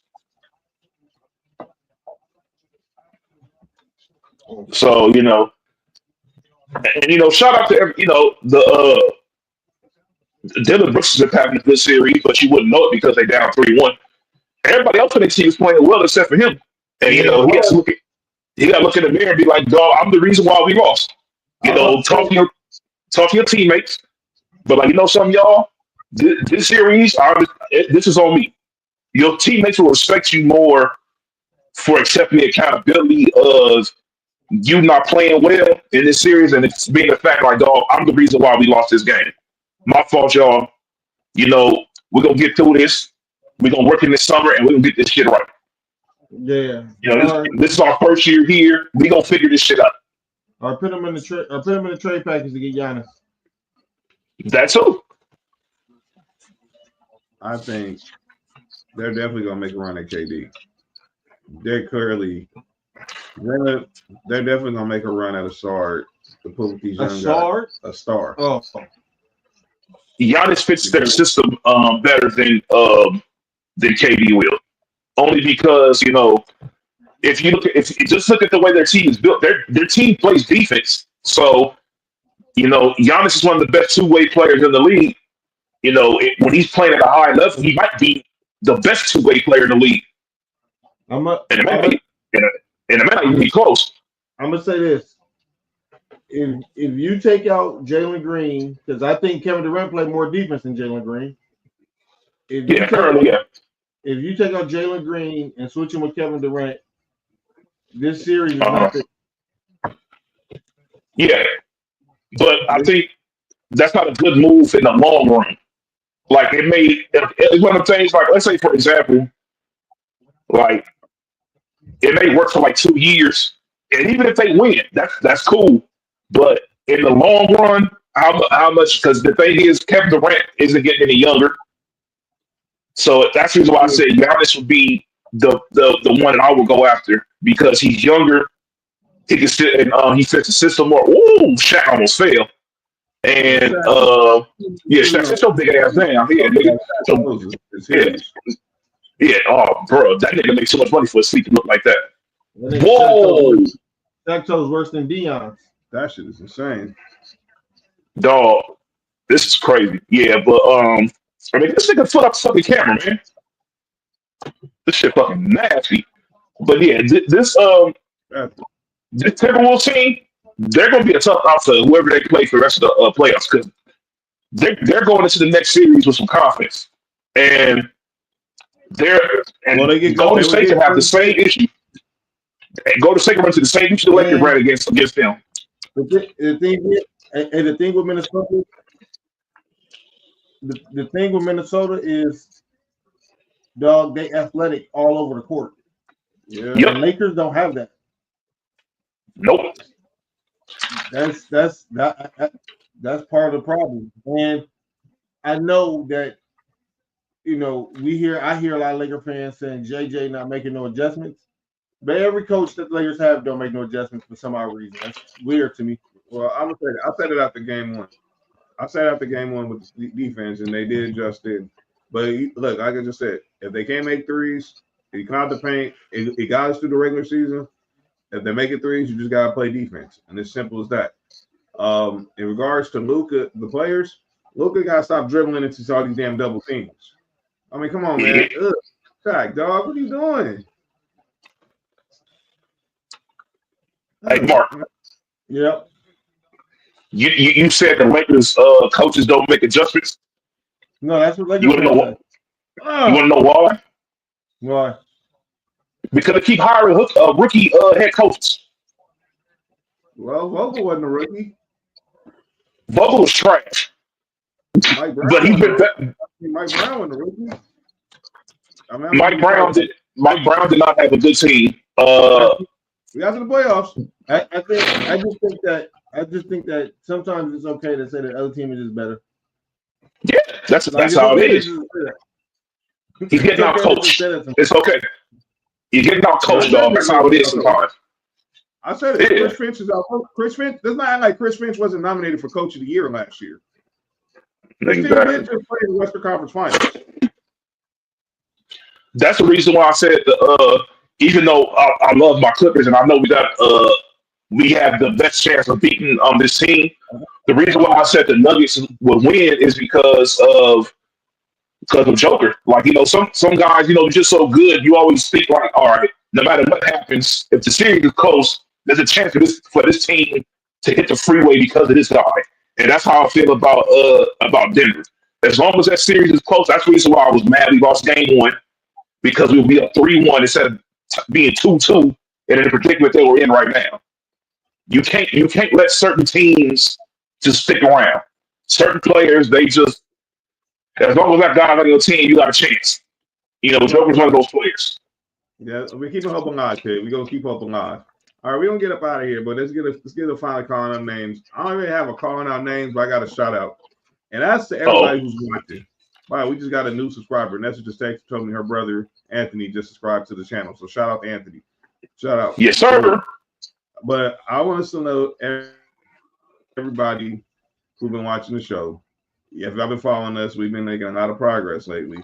We had another milestone. We had 65. One day we had 65,000 views on YouTube. Now, ladies and gentlemen. Yes, sir. 70,000. And that's all because of y'all. We got to do a special show when we hit that 100K. You know what I'm saying? So right. Everybody keep on tapping in. Keep sharing. You know, we appreciate everybody. You know, all the viewers, all the people that watch the show afterwards that can't watch the show live. We appreciate y'all as well. We appreciate Nick, everybody something's wrong with that Pig. shares the content. What happened? Something wrong with Pig. We definitely not shot that nigga out. But Oh, fuck. Kristen Wood said, "Congratulations, thanks, Kristen." Shout out to you. shout out to Bobby Womack. Jerome. Put on that Bobby Womack. Yeah, but yeah, shout out to everybody, man. Y'all have been great for us over the years. We appreciate everybody. Wait.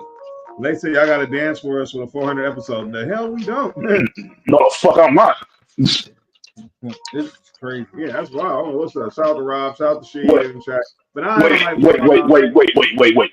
She wants y'all to do the elephant dance. No. Chick, you gotta relax. Nigga said, I know you didn't just do the Ric Flair, dog. I know you didn't just do the Ric Flair. You do the Ric Flair, huh? They said only John exclusive. No. This how big you know in the show, huh? All right. John gotta go to his house and do only John's tonight. That's crazy.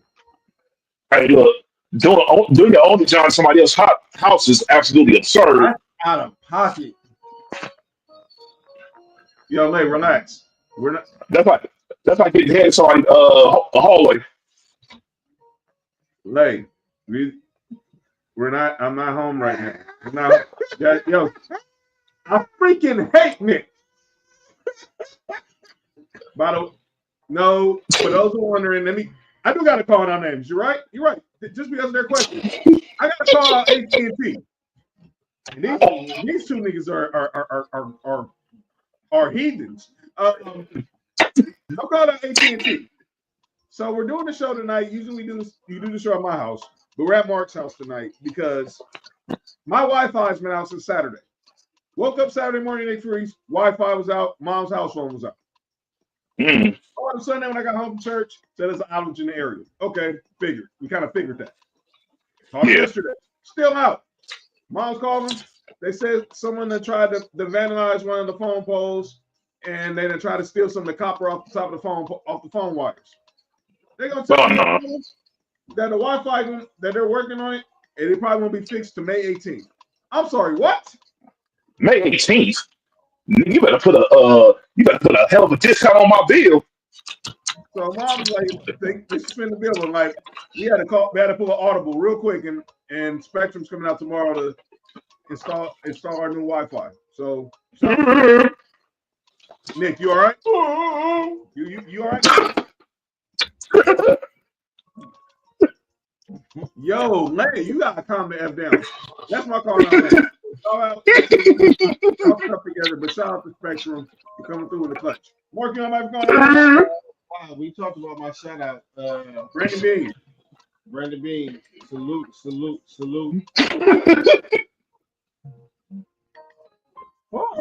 Y'all.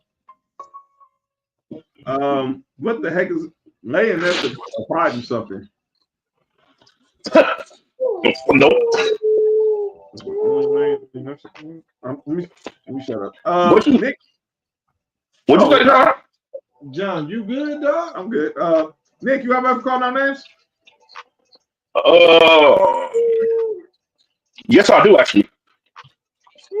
Go ahead. I have Rashad McCann calling out names.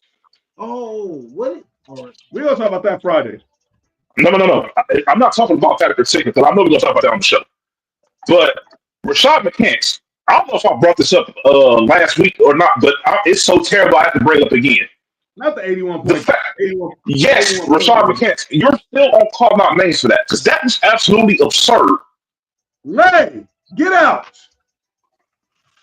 What'd she say?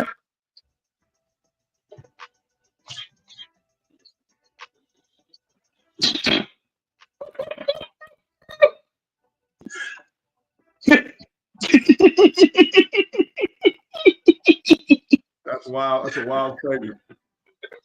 No. Oh, and John gonna call our names too. What I do? That clip was hate. That's all I have to say.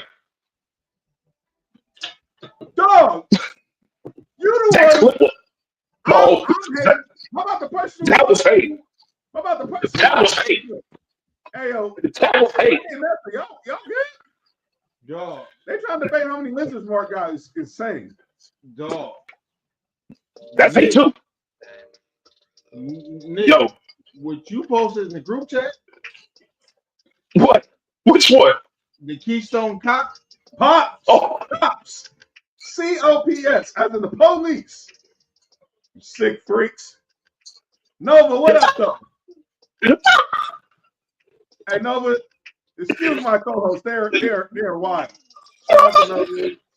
Shout out to Coach Family, Nova. Society and pop culture in the building. Oh my God. Hey, John is funny. No, Wait, you sent a picture of some drugs? no, of Molly. The drug? No, first take. Oh. The first time I took some Molly? No, she I was about to say, how John get Molly? no. Nate thinks Molly smells, and she hates on her because she's skinny.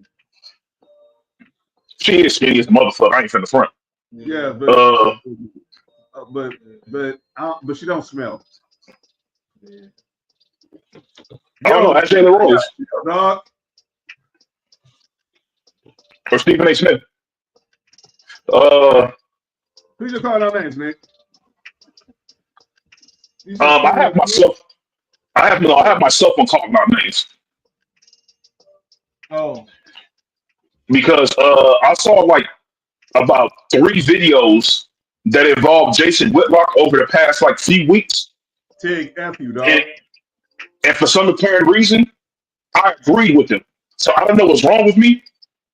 So I put myself on calling out names. Okay, we need to bring this up on Friday. Excuse me?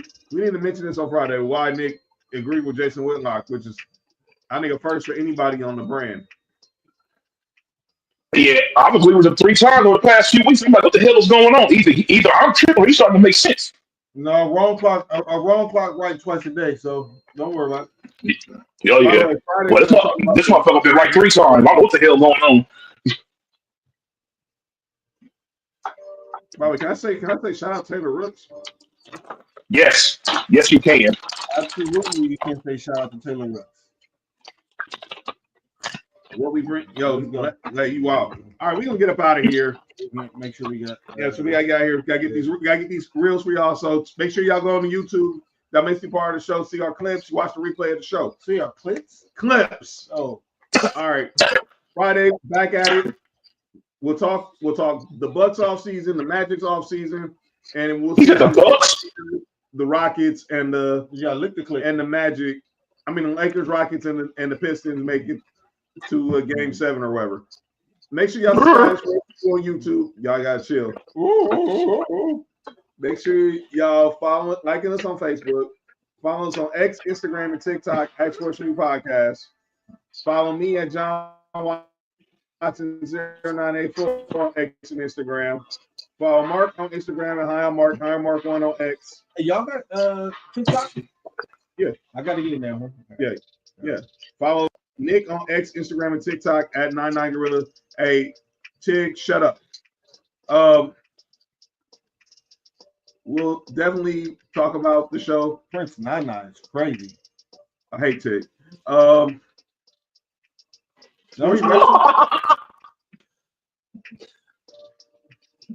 That's it. I hate Tig. Anyway, Sports4U Wrestling in the hallway is crazy. On X and Facebook.